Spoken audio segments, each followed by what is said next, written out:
All right, let's take a look at some of the morning papers from USA Today. Several major American cities have seen a dramatic rise in homicides during the first half of 2015 after years of declining violent crime. Murders are up 33% or more in Baltimore, New Orleans, and St. Louis. Homicides in Chicago have climbed 19%, with shootings up 21% so far this year.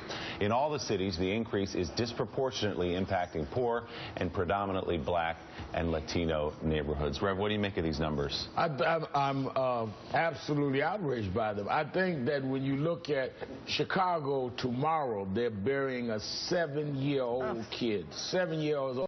Talked to Reverend Ackery last night about it, who we work with there. When you have this kind of gun violence, and yet there has been no real formula to deal with it, and there's enough fault to go around, from community activists to clergy, all the way to government. I think this is something that indicts all of us. It is getting worse, not better. And I think that just as much as we're outraged as we are with police misconduct, we must be as outraged about the misconduct in the streets, including the gun laws.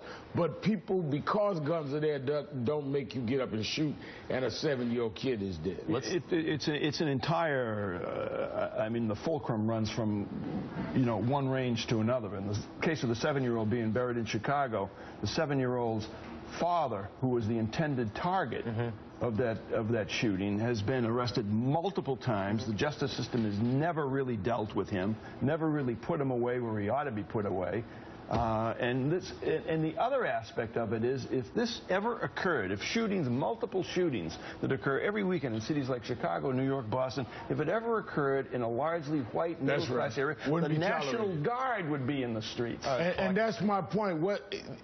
I hear the story from the police chief in Chicago about the multiple arrests of the father, but if this guy was a gangster in another neighborhood, you still wouldn't say the 7-year-old kid, oh, it's his father's fault. So the fact that it's happening in certain communities and there's not an outrage is insulting and offensive. Yeah. And I think that we've got to come to grips with our lives matter on all sides of this, because it wouldn't be tolerated in other communities. Rev, real quick, taking your example.